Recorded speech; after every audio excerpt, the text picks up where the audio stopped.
Tua presença me faz buscar o céu. O teu olhar me leva a ir além. E nada pode impedir esse encontro. Grandes amigos em um só coração.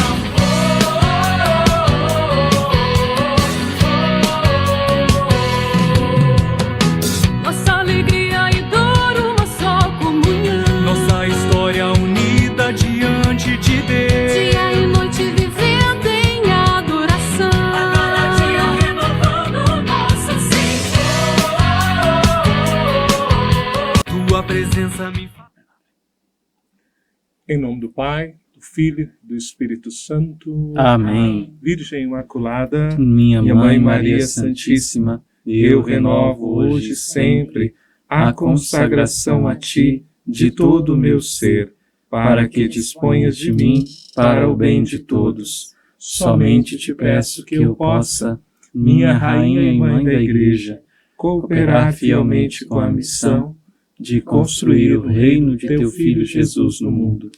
Para isso te ofereço minhas orações, meus sacrifícios e minhas ações. Ó Maria concebida sem pecados, rogai por nós que recorremos a vós e por todos quantos a vós não recorrem, de modo especial pelos inimigos da Santa Igreja e por aqueles que a vós estão recomendados. Santo anjo do Senhor, Meu zeloso guardador, se a ti me confiou a piedade divina, sempre me rege, me guarde, me governa, me ilumina. Amém.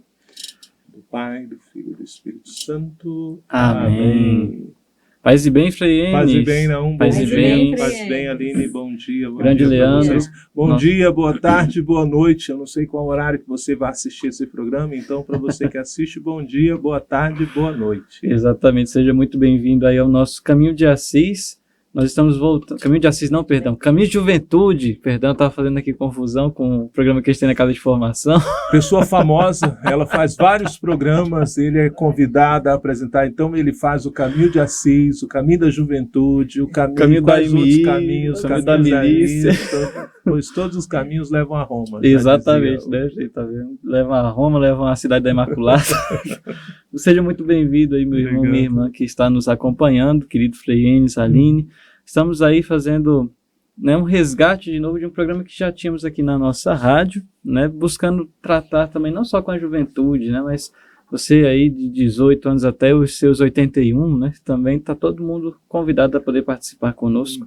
E vamos estar tratando um pouquinho sobre a Semana Santa, né? Já estamos aí praticamente metade do nosso período quaresmal, um pouquinho mais à frente, né? Amanhã será o 4º domingo.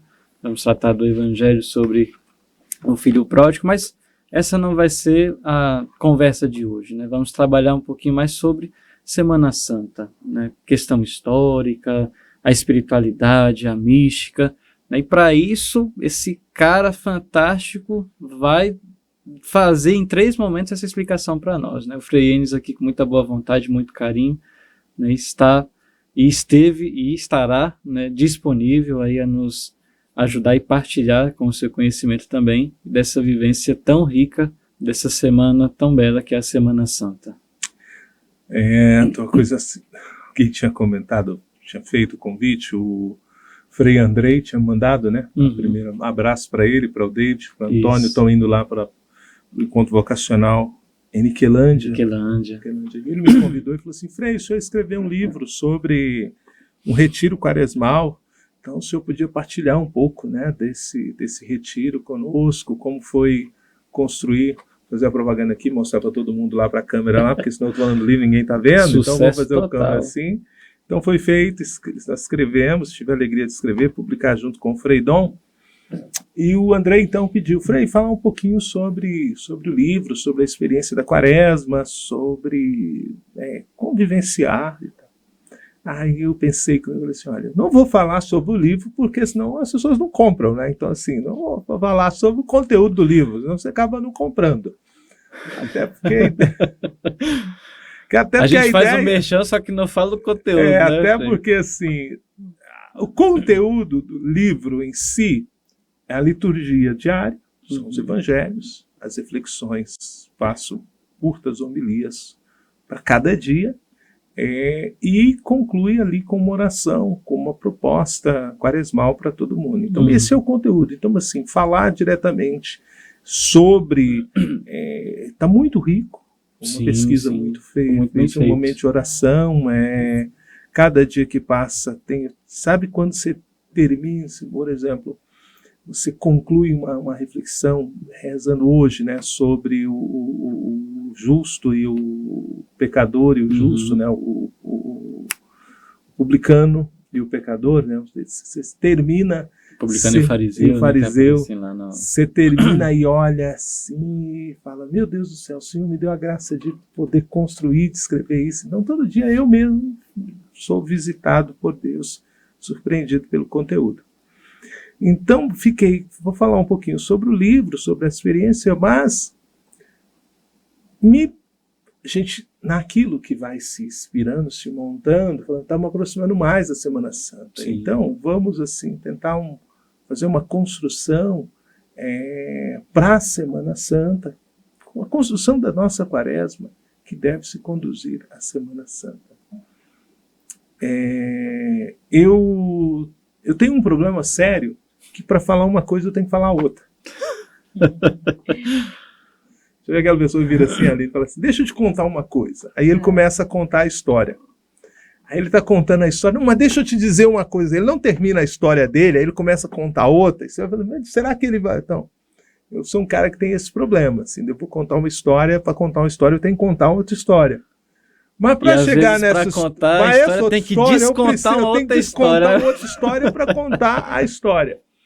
E no final, você fala, qual é a história que eu estava contando? Então, assim, eu estou preocupado com isso, por isso que eu disse que seria interessante a gente tentar trazer. Então, vamos lá. Contar uma história sobre...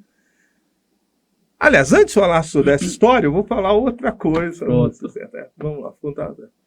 Já viu quando a gente faz estuda história da igreja, a gente vai chegar lá, logo no início do cristianismo, tem aquelas catacumbas, aonde tinha aquelas pinturazinhas. Os primeiros modos da igreja, os registros, né, que a gente tem, feito catacumba de São Calixto, Santa Cecília, Priscila. Então, assim, que eram lugares onde os cristãos foram martirizados, onde estão as relíquias, onde os cristãos se reuniam, fugindo dali desse período de perseguição, Diógenes e tal, tantos outros, né? Diocleciano, então foram todos imperadores que perseguiram os cristãos. Então eles se reuniam, rezavam ali, a gente vai em Roma, tem lá as catacumbas e tal. Tem uma coisa legal nas catacumbas, que são aquelas pinturas. Sim. Então tem algumas... Um sentido profundo.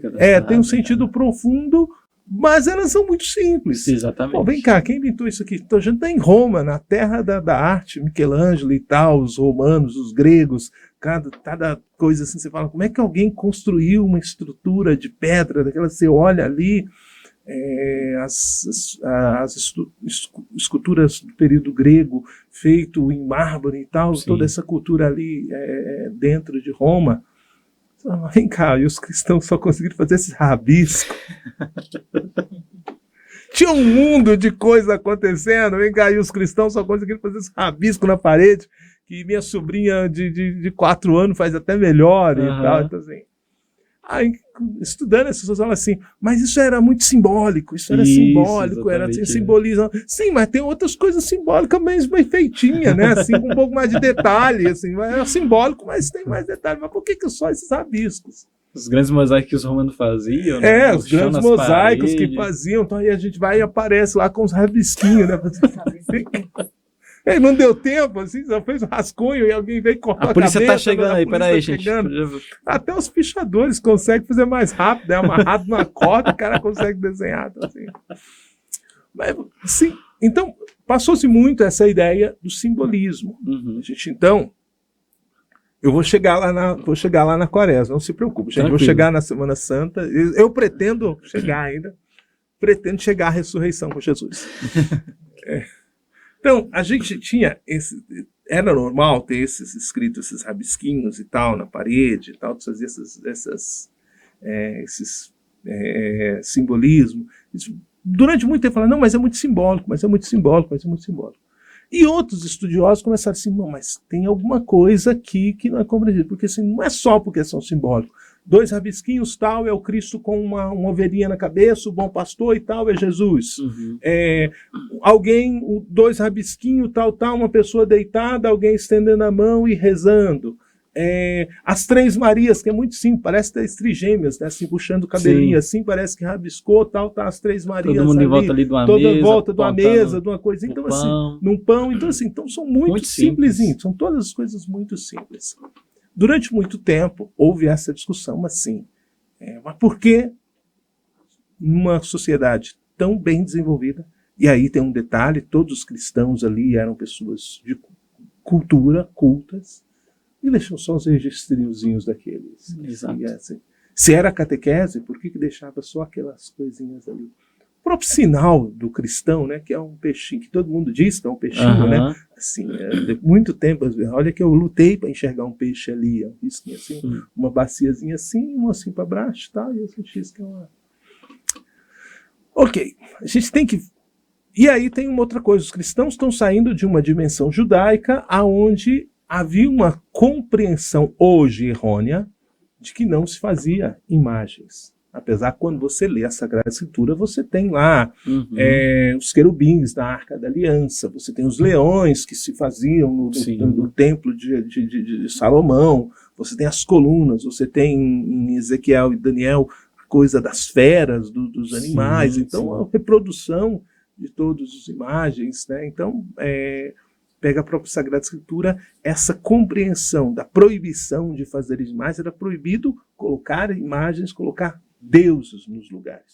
Mas essa representação, o ser humano tem necessidade dessa representação imagética para chegar à oração. O templo é uma representação imagética de onde eu chego, a arca é uma representação imagética da oração. Até descrito, né, quantos palmos se tinha que ter, qual era a madeira que usava. Então você vê que então essa compreensão que nós temos hoje, evangélica, ela foge da compreensão judaica. Ok, então se vai imaginar assim, por que os cristãos ali naquele momento, né, vai fazer aqueles rabisquinhos e tal, passando aquele período e tal? Aqui a gente tem que contextualizar que a nova compreensão, ou uma compreensão mais apurada sobre... E aí, porque depois a gente vai se deparar no século 3, 4, com as grandes catedrais, com as grandes pinturas, o Theotokos e tal. Não, evoluiu o pensamento. Não, essa pintura já se fazia lá, por que não pintaram lá? Agora só vieram pintar isso 300 anos depois. O que aconteceu? Por que eu estou dando essa volta toda? Porque as pinturas representavam uma estrutura de pensamento daquele momento. E qual era a estrutura de pensamento daquele momento? A fala de São Paulo, que ele diz, né, assim, de trabalhar, o próprio Evangelho vai dizer assim, de ter as coisas sem tê-las, estar no mundo sem estar no mundo. Então, assim, todos os cristãos viviam uma estrutura que Jesus ia chegar na próxima semana. Sim. Então não tinha essa A promessa da volta estava imediata. A promoção, né? Isso era assim, eu estava tentando... Dá bem, não, que bom, que legal ter pessoas que conseguem resumir que as freiras dão uma volta tão grande. Uma coisa, né? Aline, que eu aprendi com o Freitas convivendo com ele na formação, foi meu formador, com muita alegria, agradeço muito, é que ele falava assim, é bom trabalhar com gente inteligente. Gente, se você não traga elas para perto de você. Qual a sua grande inteligência? Trazer pessoas inteligentes para o meu lado. Assim. Não é que eu sou inteligente. Qual a sua grande virtude? Trazer pessoas capazes, como Leandro, como Aline, como Naum, para o meu lado. Porque se não trago, eu estou enrolado. Então, essa coisa... não, ele é muito inteligente. Não, ele é esperto. Ele traz pessoas inteligentes para perto dele. É a única diferença. Então, então essa coisa da vinda urgente de Jesus, ela era muito presente. Os cristãos então viviam ali as perseguições. Então eles relatavam, não eram relatos catequéticos, eram relatos daquilo que eu estou vivendo agora. E que eu vou viver e acabou, assim, ninguém mais vai ver isso aqui. Então ele apenas, qual foi o meu último momento? Meu último momento foi a ceia. Então ele ia lá e rabiscava a ceia. Qual foi o meu último momento? O batismo. Sim. Então, tanto assim, então, havia muito aquelas coisas de relatar aquilo que estava acontecendo naquele momento. Não tinha muito essa compreensão de catequese. Era uma compreensão de identificar que aqui tem cristãos. Uhum. E que todo cristão que chegava lá. Eu morro de vontade de achar o livro que eu li. Eu li o livro, li um texto. Tenho a história, mas não tenho a fonte. Isso me incomoda, porque eu acho que eu vi isso muito rápido. A gente sempre escuta, né? Qual o símbolo do cristão, né? Que é o peixezinho e tal. A compreensão de peixe, ela é dada quase que 100 anos depois. Quem desenhou não desenhou um peixe. É muito maluco isso. Assim. Quem desenhou, que nunca viu um peixe, nunca enxergou um peixe naquele negócio ali. Eu sou louco para encontrar o livro que eu li essa fonte sobre esses. O que a pessoa ali, no momento do martírio, o que rabiscava-se? Fazia-se o sinal embaixo, representa a terra. Essa voltinha, né? A volta de baixo, a terra, e fazia-se a volta de cima, o céu. Nos encontramos no céu. Uhum. Então esse símbolo, na verdade, era um modo de um cristão se identificar com o outro. Somos da terra, mas vamos nos encontrar no céu. Uhum. E aqui então fechava, que depois traz a palavra Pristos, a palavra do peixe, sim, né? sim. E se aproxima com esse símbolo. Mas o símbolo nasce em uma situação e a identificação com o peixe nasce em outra. Depois se junta as duas compreensões, se tornando uma compreensão só. Mas o primeiro momento era, somos da terra, pelo martírio, pela entrega da nossa vida, vamos nos encontrar no céu. E era um modo de um identificar com o outro ali rápido, quando estava todo mundo ali preso, os leões vão entrar, vai morrer todo mundo e tal, tal. Então assim, todos nós somos cristãos. Então era um modo de identificar. Eu li isso e tem uma explicação fantástica. Agora eu morro de vontade de saber, gente, qual foi o manual de simbolismo que eu fui ler, que eu encontrei essa compreensão. Guardei a compreensão, mas tenho raiva porque não consegui gravar a fonte.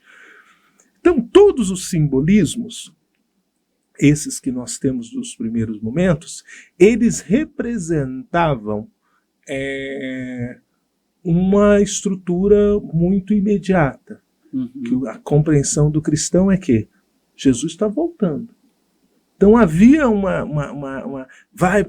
desce para Catatumba, uma questão do ir para um lugar. Então havia uma coisa de isso aqui vai acabar e nós estamos partindo. Sim. Compre sem sentido de posse, comemos comemos e bebemos porque amanhã morreremos. Exato. Tem até essa expressão. Então essa compreensão daqueles que eram batizados, ela era muito concreta. Isso vai caminhando. Nós vamos ter aqui, então, um pensador Orígenes, que depois vai contribuir. São Paulo é muito do imediato, e depois nós vamos evoluindo no pensamento. E aqui, então, começa a surgir as compreensões de reino de Deus, reino dos céus e reino da terra. No primeiro momento, nós só somos reino da terra. Não estou vendo a hora de acabar o reino da terra para poder ir para o reino do céu. Mas daqui a pouco as pessoas começam a perceber que o reino do céu não está acontecendo. E Orígenes é uma pessoa que vai nos trazer, esse pensador vai nos trazer, abrir as portas para essa compreensão que é muito, muito fundamental em São Lucas, no Evangelho de São Lucas. Até depois, o texto do Ato dos Apóstolos, que é a construção da igreja. O que é a construção da igreja? O reino dos céus já está entre nós. Construção do reino dos céus, ou seja, Tanto imagina que você vai morrer na semana que vem, não. Tanto que a promessa do Senhor acontece na vinda do Paráclito, com os apóstolos reunidos. A igreja, né? Então é a confirmação da promessa do Senhor. E sai dali para poder anunciar o reino do céu. Então, assim, não é um negócio que nós vamos morrer e nós vamos partir. Quando está todo mundo lá na Catumba, nós vamos morrer aqui e tal, vamos ser batizados e já ficamos por aqui. A compreensão de Pentecostes era diferente. Sim. Você vai e sai agora para anunciar. Frei, mas onde é que você vai chegar na Quaresma nessa volta toda? Eu vou chegar. A gente chega em Pentecostes lá também daqui a pouco. Então, Orígenes, então, ele vai começar então essa discussão, que é a concretização do reino dos céus aqui na Terra. Então, as coisas começam. Aí aqui uma compreensão muito fundamental de conversão. porque começa uma compreensão de conversão muito vida cotidiana. A mudança da mentalidade. Não é mais ir lá, o reino do céu. Então começa a ser uma compreensão de conversão muito vida cotidiana, muito agora. Sim. Assim, não vamos esperar cortar a nossa cana, não vamos ficar aqui rezando, vai entrar todo mundo, vai cortar a cabeça, depois que mortou nós vamos. Não. Esse martírio ou essa renúncia, toma sua cruz, renuncia a si mesmo, já começa aqui, cotidiano. Essa compreensão, então, ela vai aumentando, ela vai criando, então, essa compreensão do dia a dia. Como essa compreensão do dia a dia vai aumentando, vai também se aumentando a responsabilidade em transmitir. Então, ela começa a deixar de ser apenas vivencial, sentimento, não só sentimento, mas testemunho. Sim. Estou morrendo aqui, então eu vou deixar um registro que eu morri aqui. Faz a cabecinha, 2 palitinhos, tal, a perninha, tal, faz uma cruzinha, tal. Aqui é uma... Assim. A gente começa, sai desse momento ali, que é muito agora, e começa... Isso aqui tem que ser mais catequético. Começa a passar a questão de história. Então não é mais só um desenho simplesinho, porque eu não... Já vi aquela história, tem gente que fala assim, a Aline já deve ter vivido isso. Você está falando uma coisa, aí fala assim, mas a Aline entendeu uma coisa diferente. Aí eu viro e falo assim, não, problema dele, eu falei uma coisa, o que ele entende é o problema dele. Já viu essas pessoas que soltam essas, assim, que a pessoa fala a maior asneira da vida e a culpa é de você que ouviu, a culpada é minha, né? O cara falou uma besteira e a culpa é... Não. Então, de repente, os cristãos começam a entender o quê? Que essa mensagem, ela tem que ser melhorada. Não dá mais só para ser rabisquinho na parede. Não dá para ser a estrutura Mambembe lá, né? Não é a estrutura Mambembe agora, assim, sei lá, tentativa de ser erro e acerto e tal. Embora muitas coisas foram tentativas de erro e acerto. Então, essa estrutura da catequese começa a sair dessa, vai para a dimensão da catequese, e uma catequese muito histórica. Uma das pessoas que vai contribuir muito com isso é Santo Agostinho. Grande Agostinho. Então, grande Agostinho, ele começa assim, a cidadela de Deus. É a compreensão fatual de aquilo que acontece simbolicamente vai acontecer no modo histórico. Que assim, Aline, a gente só conhece muita vez de Agostinho, aquela história do menino, né? Do menino. Eu tô brincando isso. Ele fez mais coisa. Por causa de uma outra coisa. Ele fez mais coisa. Santo Agostinho fez mais coisa do que escrever a história do menino, que ele nem escreveu. Nem vou entrar nesse detalhe, mas isso nem foi ele. Ele nem escreveu essa história. Vai ter que contar essa história para descontar essa história. Então, o Agostinho vai contribuir muito com isso. Quando você começa a contribuir. Então, a compreensão ali, Agostinho, o reino de Deus, nós vamos ter as primeiras catequeses que nós vamos ter de Hipólito, Justino, Melito de Sades. Essas primeiras catequeses, quando a gente pega essas primeiras catequeses, elas é muito simbólica, é muito dali, elas não são tão, se a gente pode dizer assim, catequéticas. Elas estão falando muito para aquilo que está acontecendo, para quem está vivendo ali. Meio que para esse reino de Deus que vai acontecer na semana que vem. Sim. Não é muito o reino de Deus que sabe quando Jesus vem. Então a gente sai dessa construção, sabe quando Jesus vem, assim, Jesus está vindo semana que vem, olha, é bom você estar preparado, a hora que ele vir é bom que você tenha aquela coisa assim, quando Jesus passar eu quero estar. No meu lugar. Quando é que Jesus passar? Não sei, é bom que eu esteja no meu lugar. Assim, o Dom Lucas não, o Dom Helder dizia, né, que queria morrer na terça-feira de manhã. Aí perguntaram para ele assim, mas por que você quer morrer na terça-feira de manhã? Ele falou assim, porque na terça-feira de manhã com certeza eu vou estar no meu escritório trabalhando, eu não vou estar pecando, eu vou estar fazendo o que é para fazer, e se Jesus chegar e eu estiver fazendo o que eu tiver para fazer, com certeza eu vou ser salvo. Agora, se Jesus chegar num dia que eu não estiver fazendo o que eu tiver para fazer, eu estou enrolado. Já então, deu assim, ruim, né? Já deu ruim. Então, assim, quando Jesus é bom, eu esteja no meu lugar. Então, começa-se essa compreensão. Santo Agostinho vai favorecer isso. Pronto.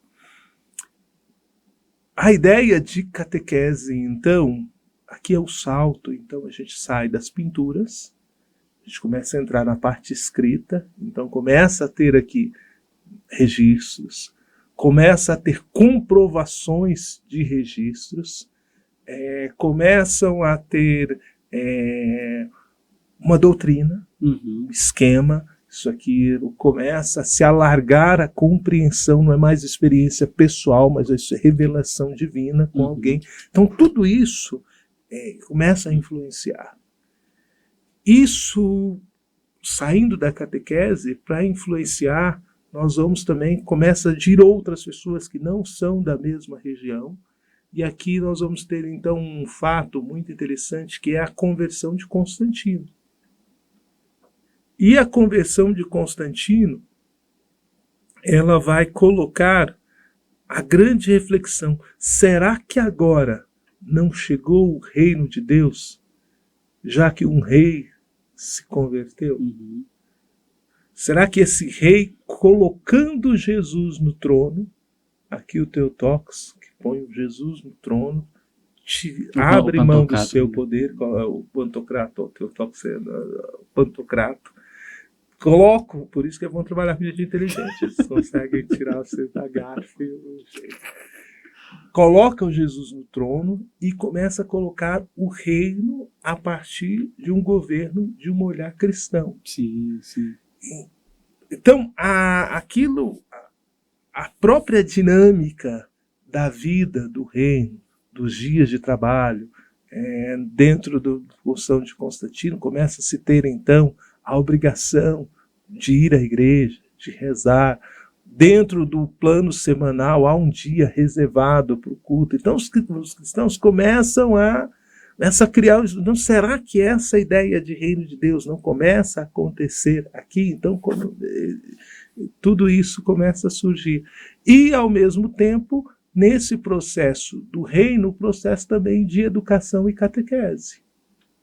E qual era a melhor catequese? Qual a melhor catequese que nós vamos ter? A liturgia. Aquilo que se celebra. Aquilo que se celebra com o coração, que se celebra com a vida e celebra-se com atos no dia a dia. Ponto. Onde é que eu quero chegar? No primeiro momento, nas pinturas, nos desenhinhos e tal, não há... a catequese, ela está muito infusa. Ninguém precisa ensinar. Eu estou vivendo e acontecendo assim. Ou seja, ao mesmo tempo que eu estou vivendo, eu também estou construindo. Quando ela vai evoluindo e vindo pessoas de lugares de fora com outra compreensão, ele já vai fazer alguma coisa, como eu disse, que já foi institucionalizada. Sim. E essa experiência, ela tem que ser, apesar de ser a experiência individual, ela tem que ser educada. E um dos modos de educação é a liturgia. Então, nos primeiros séculos, ou no primeiro século, não tem uma preocupação com Semana Santa. Antes do concílio de Nicéia, ali o primeiro dos primeiros concílios, só se celebrava o domingo. Não tinha celebração de sexta, não tinha celebração de quinta. Havia o calendário litúrgico niceno, ele só tem 2 festas. Ele só tem a Páscoa e o Pentecoste. Nem Natal tem. Nem o Natal aparece, não aparece a Anunciação, nem a Ascensão não aparece. Tem apenas 2 festas. Ele está preocupado apenas com essas 2 outras festas. O restante é domingo. O que acontecesse era domingo. Então a única coisa que marcava a liturgia era o Natal e a Páscoa e o Pentecoste. Com um detalhe extremamente importante. Agora eu não sei se é Hipólito, é Tertuliano, agora fiquei aqui na dúvida dos dois, que vai dizer que essa celebração tenha a marca da alegria. Eu acho que é o Tertuliano. Eu tô mais jogando para ele. A dimensão da alegria, que assim, até que ele vai até dizer que nem se ajoelhe, nem se faça jejum. Tertuliano, justamente. Tertuliano, nem que se faça que jejum. Na presença do Senhor, né, o cristão ele tem que estar em pé porque é a presença do homem já ressuscitado. Então, nesses 50 dias entre a Páscoa e o Pentecoste, nem ajoelhar se pode ajoelhar, porque assim, Exatamente. cada questão da ressurreição. Você está diante do esposo, o esposo está no meio da gente, igual aquela passagem que Jesus falava, né? Não se faz o jejum enquanto o esposo está, enquanto- né, o noivo está no meio dos amigos, né? Então, assim, uma coisa muito concreta que nós temos, que nós vamos ver nesse período, é essa dimensão, não tem a dimensão, se a gente pode dizer assim, a dimensão da paixão. Uhum. Tem a dimensão da redenção. Assim, que naquele momento nós somos retirados, nós somos retirados de modo muito concreto, é tertuliano mesmo. A gente vai retirando de modo assim, muito concreto dessa dimensão da escravidão, da escravidão, e vamos para a dimensão de alegria. Os primeiros relatos assim que a gente vai dizer, né, bem escrito, desse reino messiânico que acontece, que está entre nós, é de Eusébio. Não é o nosso filho Eusébio não, viu, gente? Não é Eusébio não, Eusébio de Eusébio de Cesareia, um dos padres da igreja. Ele vai começar a deixar os primeiros registros, assim, registros concretos dessa ligação entre o reino, a compreensão, né, de reino de Deus, reino judaico, o reino do cotidiano, então dessa postura. Então essa é o que nós passamos a ter aqui, uma compreensão histórico-temporal. Uhum. E essa compreensão, então, histórico-temporal, ela alcança diretamente a nossa expressão, o nosso jeito, né, o nosso modo de pensar a igreja, o nosso modo de pensar a liturgia, verdadeiramente fazem em nós essa compreensão de liturgia. Então, no primeiro momento, se a gente pode dizer assim, nós não vamos ter o que nós chamamos esse calendário. Vou ser mais honesto, nós não vamos ter Semana Santa, nós não vamos ter Quaresma. Nós temos duas marcas. Século IV vai começar a primeira compreensão. Eu estava procurando um nome aqui, porque eu não queria dizer esse nome errado. Eu acho, mas vamos lá, eu já fugiu o nome da Egéria, como é que é o nome da freirinha lá, gente? Egéria, agora fugiu aqui o nome da freira, mas eu vou lembrar aqui, eu tinha escrito. Tinha aqui, vou lá, eu já acho aqui, porque isso aqui é uma compreensão muito interessante para mim, isso. A gente tem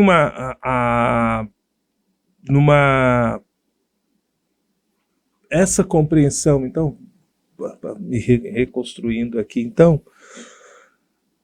no primeiro momento até Tertuliano, a gente não tem essa dimensão do jejum, de penitência, porque a gente tem uma compreensão que todo mundo está celebrando a ressurreição. Todo batizado está celebrando a ressurreição de Cristo.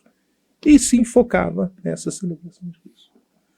A partir do século III, começa a surgir, então, uma compreensão de preparação, que é dada pelo jejum, pela esmola e pela oração. Nos primeiros momentos, ali até 300 mais ou menos, essa compreensão do jejum ela vai ser feita apenas 2 dias antes, na quinta e no sábado, na quinta sábado. E na sexta. Aliás, quando a gente... Aqui vamos ter que depois estruturar essa coisa de como pensa o dia o judeu, sim, que ele pensa diferente de nós. Eu vou colocar aqui então. Na quinta e na sexta, era o dia de jejum e tal, e celebrava então a ressurreição no sábado. Para poder compreender isso, por que a gente fala assim ali, né? Tríduo Pascal. Se é quinta, sexta, sábado e domingo.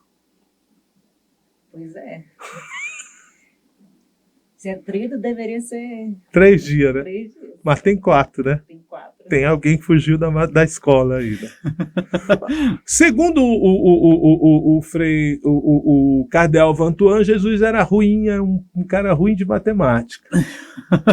O cardeal Vantuan, vale a pena ler o texto do cardeal Vantuan. O cardeal Vantuan dizia assim, que Jesus trocava 99 ovelhas por uma, né? Só o cabo assim, que contratava um monte de gente e trabalhava e pagava o mesmo salário para todo mundo, né? Pagava para todo mundo. Então o cardeal Vantuan falava assim, que Jesus tinha problema com matemática, né? Assim, que eram 10 mandamentos, ele pegou e só apresentou 2, né? Então, assim, Jesus era de matemática não era o forte de Jesus. O forte de Jesus devia ser português, alguma coisa assim, né? Então, mas por que a gente conta, né? O Naum já viu, né? Já entende assim. Porque o dia judaico ele é contado só a partir do sol, né? A partir do pôr do sol se conta o dia judaico.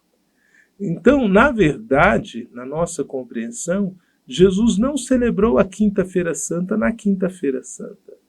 Jesus celebrou a Quinta-feira na sexta. Porque a partir do pôr do sol... A véspera já era outro dia. Já é sexta-feira. Então, Jesus começou celebrando a véspera na sexta. Como Jesus morre 3 da tarde da sexta, e eles tinham que enterrar antes do pôr do sol, por quê? Porque no sábado não se fazia nada. Então, Jesus morre na sexta, a partir celebra a ceia na sexta e morre na sexta também, no mesmo dia. O sol se põe, inicia-se o sábado. Sábado, então, da sexta, 18 horas, até o sábado, 18 horas, não aconteceu nada, é silêncio. A partir das 18 horas, é domingo, já não é mais sábado. Por isso que Jesus ressuscita no domingo. A gente tem essa compreensão, que aqui nós celebramos a ressurreição no sábado à noite, né? Mas para o judeu já é domingo, que é o porque eles contam a partir do sol. Então, a sexta, o sábado e o domingo. Então se fala tríduo pascal em virtude dessa compreensão, porque o judeu conta a partir do pôr do sol e não a partir do nascer. Então, quando escurece, né? A partir da noite. E aí nós compreendemos. Então, para nossa cabeça dá 4 dias, mas liturgicamente seriam 3 dias. Né? O calendário litúrgico ele apresenta 3 dias para a gente.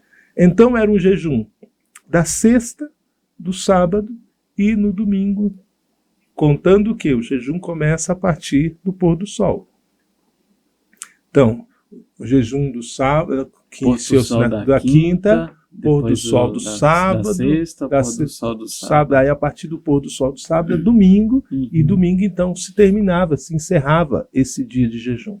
Então, nos primeiros momentos, só se celebrava essa a compreensão que vai sendo feita.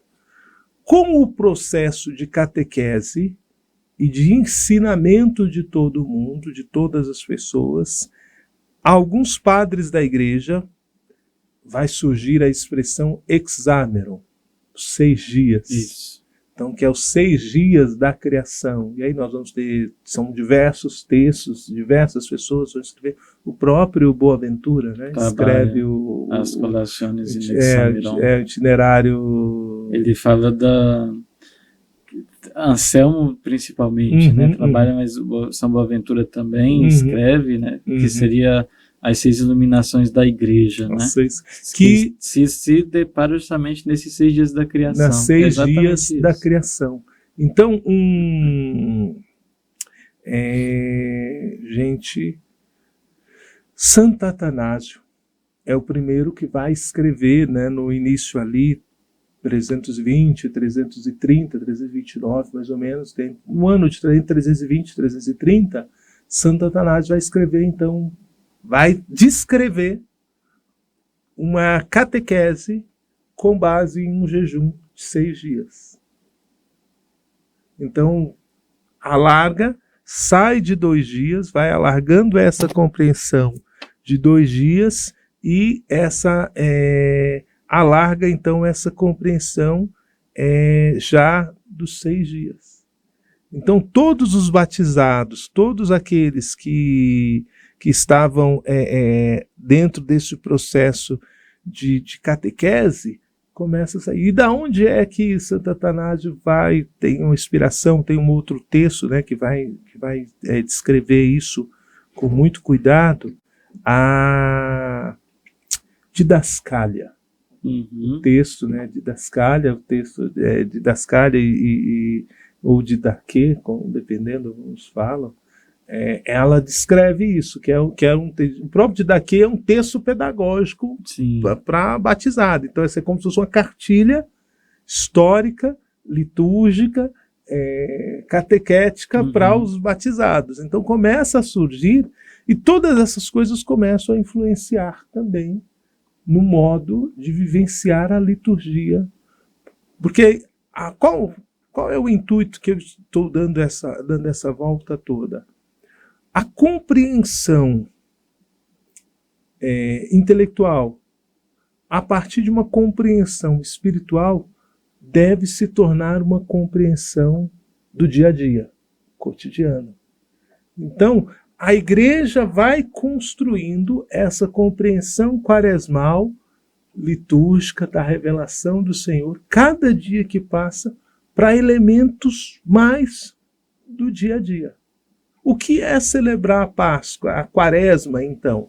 É trazer os elementos mais cotidianos para o dia a dia. E a igreja, então, saiu de experiências particulares, onde a gente não precisava explicar nada para ninguém, porque todo mundo entendia, basta ir lá e fazer 2 rabiscos, que a gente entende, até chegar num universo onde se havia 1001 compreensões, mas eu não ia conseguir entender o que esse pessoal está fazendo. Que bando de gente é esse daí que reúne todo domingo para poder celebrar tal coisa, junta na casa do fulano, fica em volta de uma mesa, o que eles estão fazendo lá, um pãozinho e tal, isso e aquilo. E como aquele comportamento interferia na vida do império. A ética, a caridade, a atenção aos pobres, o zelo com as coisas, o respeito de um para com o outro, uma vida disciplinada, o respeito com a sexualidade, o respeito com o que come. Poxa, como é que esse grupo, com esse comportamento, está interferindo de modo tão forte dentro da sociedade, a ponto de fazer com que um rei também, o imperador, não era só o rei, o Constantino, mude a sua compreensão. Aonde a mãe, de repente, muda toda essa compreensão. E isso, então, leva com que se vá se celebrando, comece a se celebrar aqui, esse texto de Didascália. Ele traz os elementos, então começa a trazer, aqui começa a se relatar todo o processo, né, porque aqui se começa a olhar a paixão de Nosso Senhor. Então, assim, quando Cristo se revela, quando é que Ele nos salva, então a paixão de Nosso Senhor começa a ser vista, começa a ser percebida, a vida de Nosso Senhor, a ressurreição é um elemento novo, alguém que ressuscitou, que morreu e ressuscitou. Então, essa parte histórica, ela começa a ser uma parte litúrgica, ou se podemos dizer assim, uma parte cenográfica, teatral. Começa-se nas pinturas. Aqui começa a grande discussão de quem é Jesus. Se os primeiros cristãos não tinham essa preocupação de descrever a face de Cristo, agora, no período, no século III, IV, com Constantino, com todos, começa a surgir a preocupação com a face de Cristo.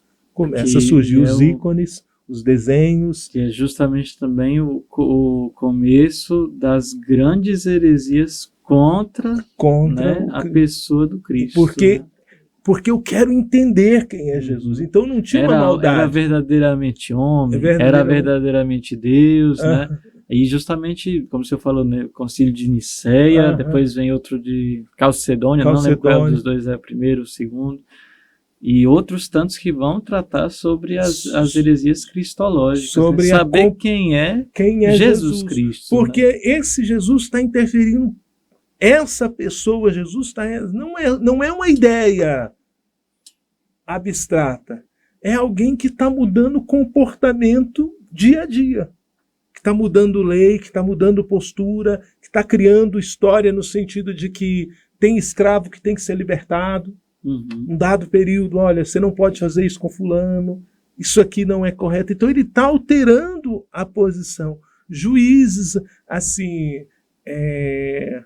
tem uma história na idade ali 1800, no ano 900, quando começa a haver a conversão muito concreta da região da Grã-Bretanha, aonde o bispo ele vai às cadeias libertar os presos que já estão há um tempo cumprindo a pena. Aqueles que têm pena, que cometeram talvez, e se o juiz não liberta, o bispo vai lá com autoridade para poder libertar, e liberta.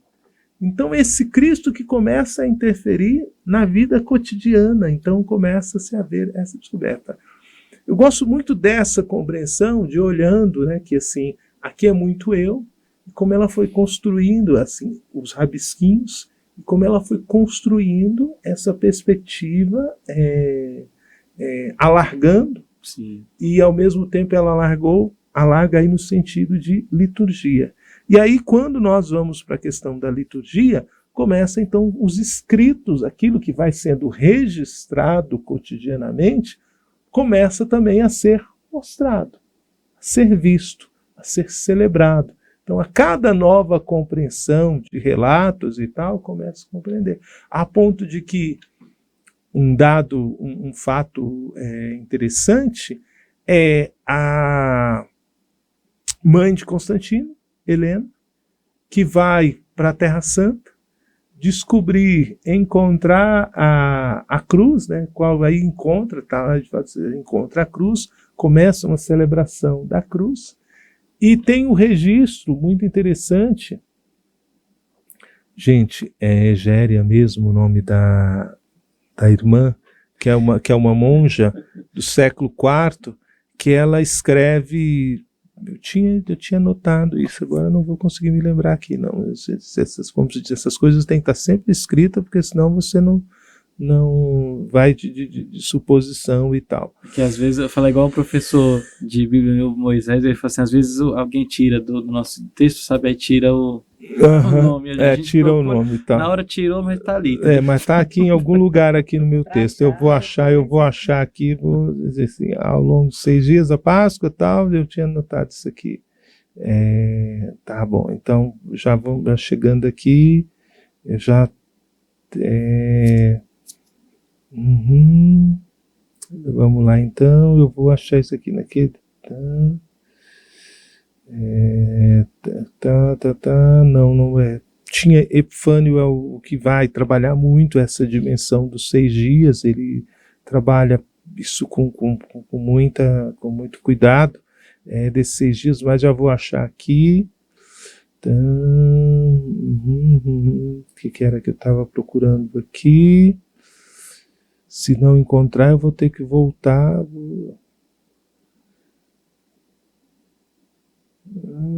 Vamos lá, tá mais à frente, deixa eu ver aqui. Eu vou ter que procurar isso depois, ou vai ficar para o próximo avisar. Vou contar a história sem achar o nome da mulher. Egéria, é um nome diferentezinho aqui, vem e volta na minha cabeça o tempo todo, né? Que tem o diário dela, o diário de Egrídias, pronto, diário de Egrídia. Era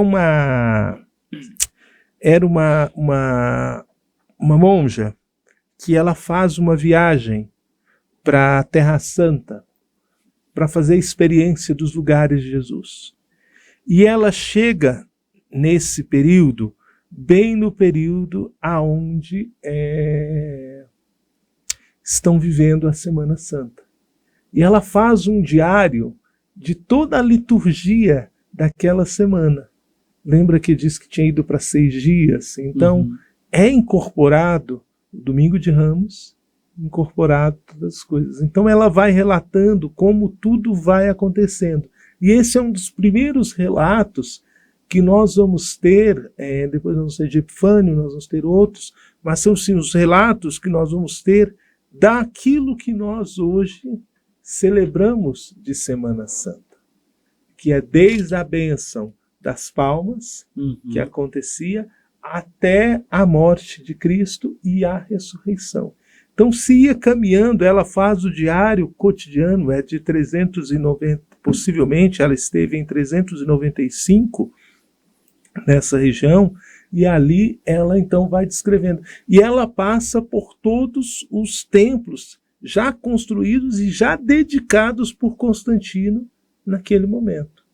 E todos os templos, todas as igrejas, fala assim, todos os templos ali construídos naquele momento, que tem lá no Horto das Oliveiras, Santo Sepulcro, todos aqueles monumentos, eles estão apontando para o lugar da ressurreição.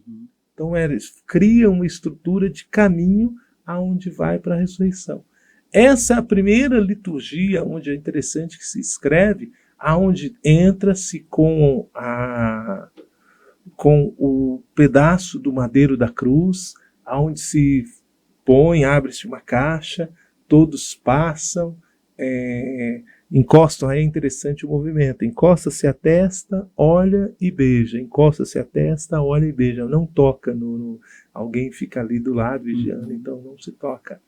Então, a construção da Semana Santa, veja, essa construção da Quaresma, essa primeira parte, eu queria essa ideia de que ela foi sendo construída, que no primeiro momento, nós não temos uma liturgia registrada de registros. É a partir de agora que nós vamos começar a ter registro de liturgia, mas o que nós temos é uma vivência cotidiana do mistério, que a catequese ela foi sendo construída para ser uma vivência cotidiana desse mistério.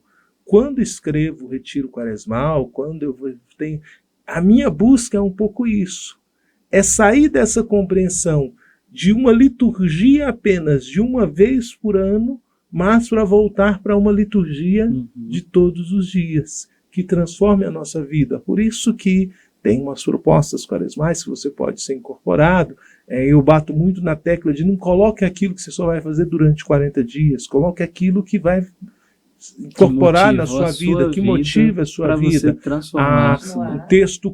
Um texto curto do Evangelho, porque é essa a compreensão. Então, assim, falando sobre no caminho, e a Semana Santa, ela resume aquilo. Então, o que a Semana Santa fazia? Ela resumia todo o mistério de conversão do batizado.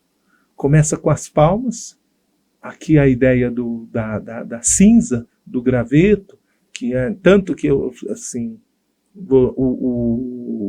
as palmas, nós vamos encontrar em outro momento, nós repetimos a mesma coisa.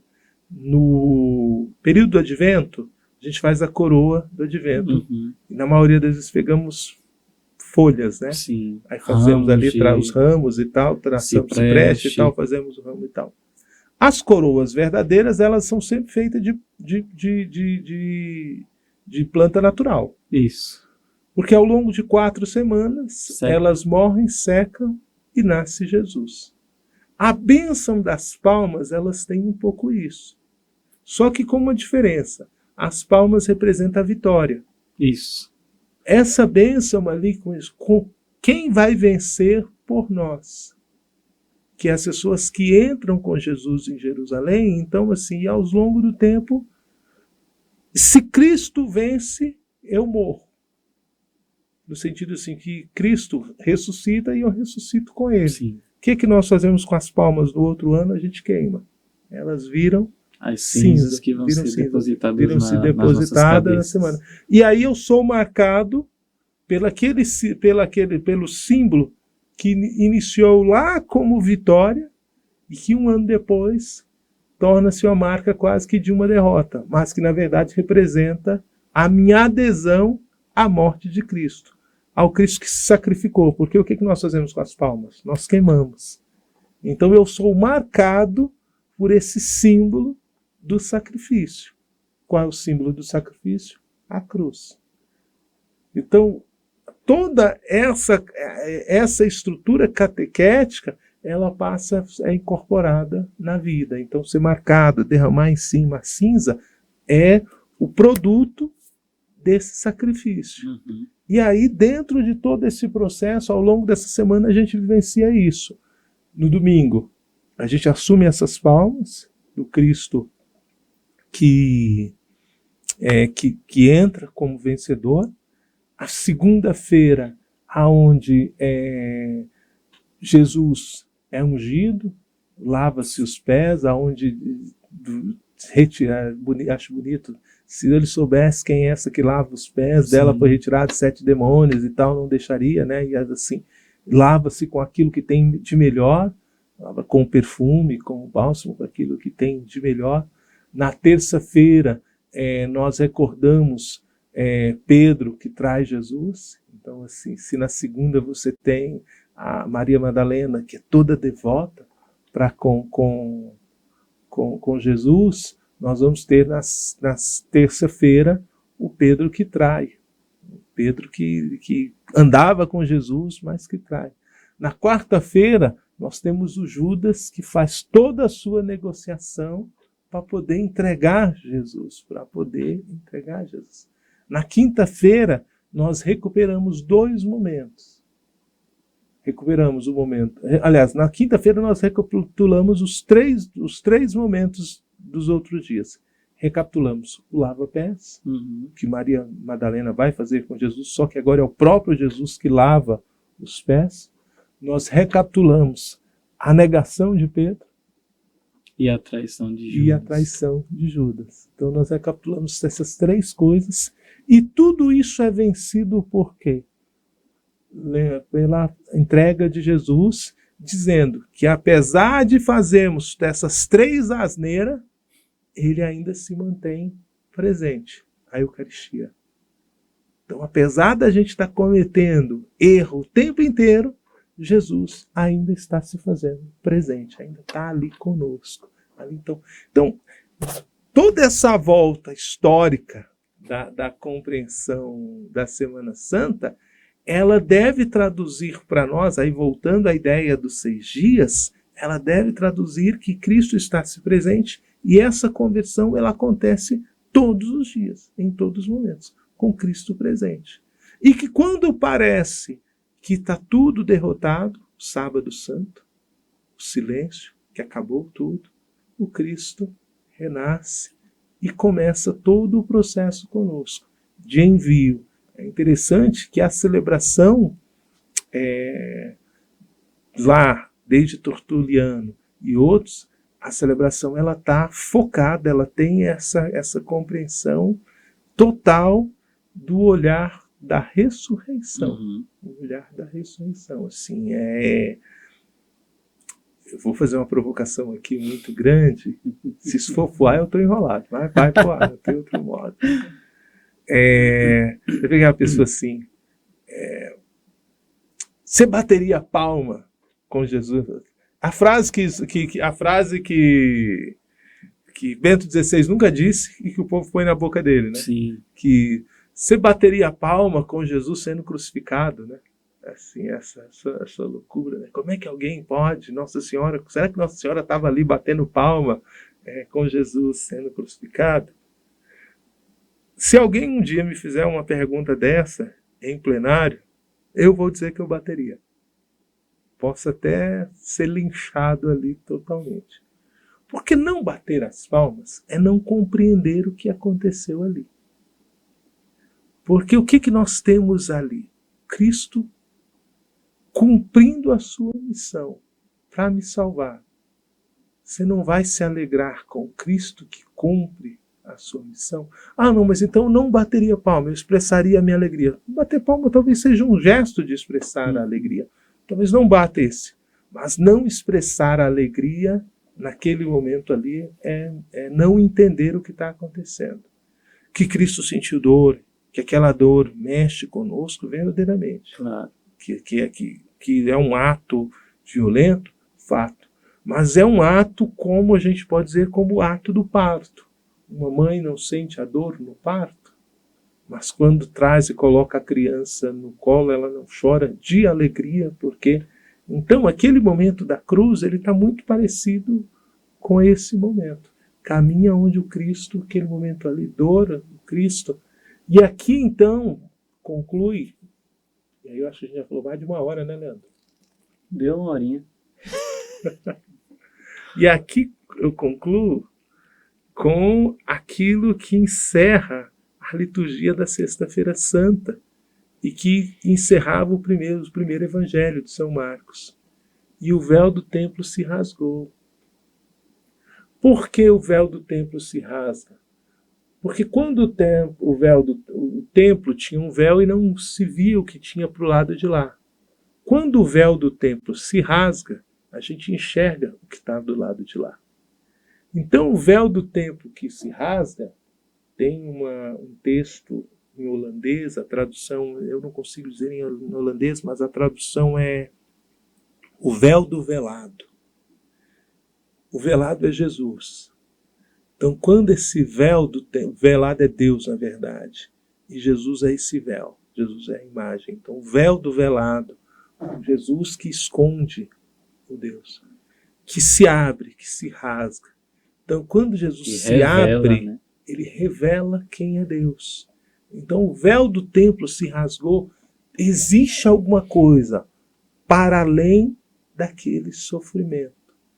Tem alguma coisa para além daquela agonia. E que se a gente ficar apenas olhando para o Cristo chagado na cruz, o véu do templo não se rasgou para a gente. A gente ainda não conseguiu ver o que tem para além.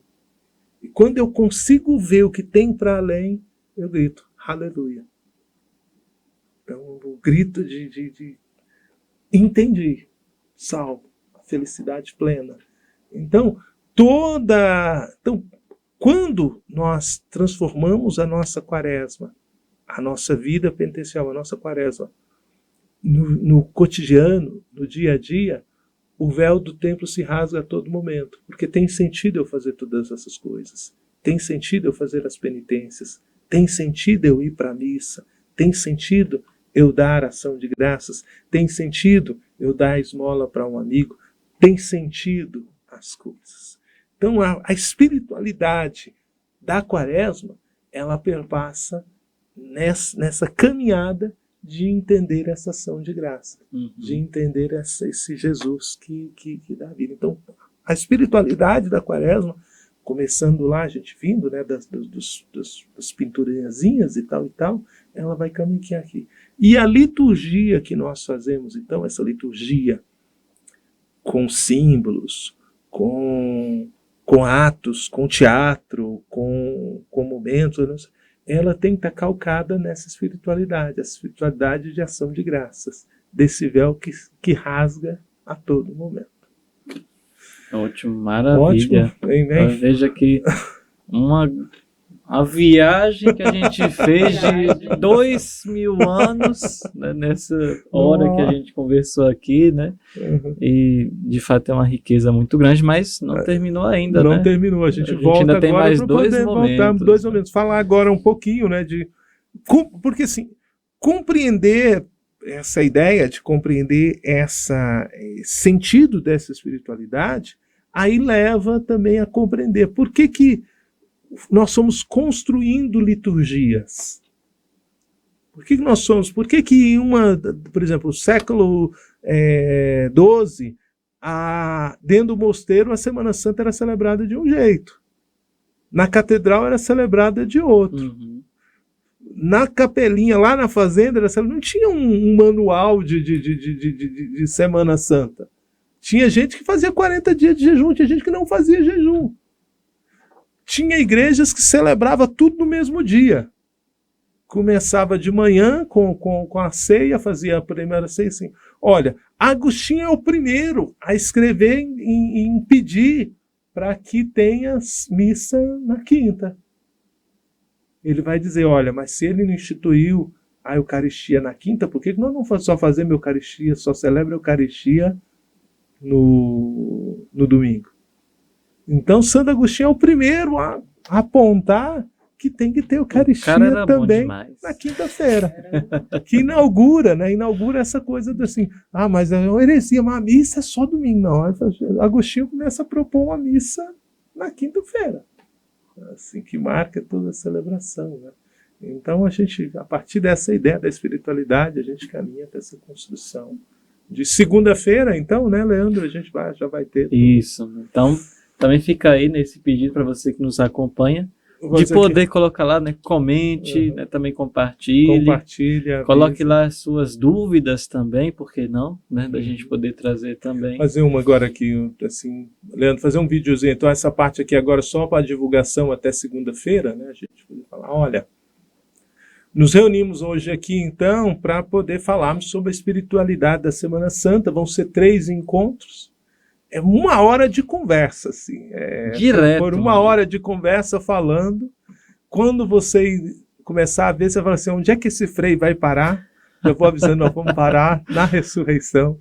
Vamos parar no céu, meu amigo. Faço o convite, a partir de segunda-feira, então, nós vamos estar postando hoje, nós reunimos e gravamos a espiritualidade da Semana Santa, serão os 3 capítulos. Já está convidado a participar conosco.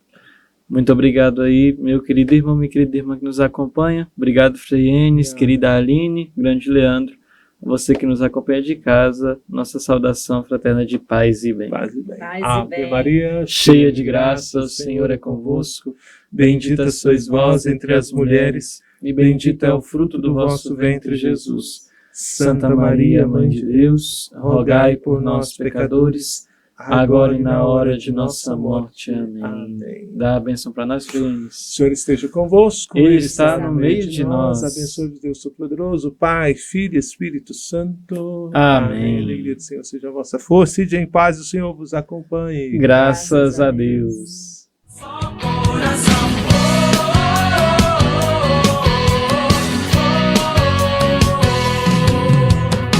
Nossa alegria e dor, uma só comunhão. Nossa história unida diante de Deus. Dia e noite vivendo em adoração. A cada dia renovando nosso sim. Tua presença me faz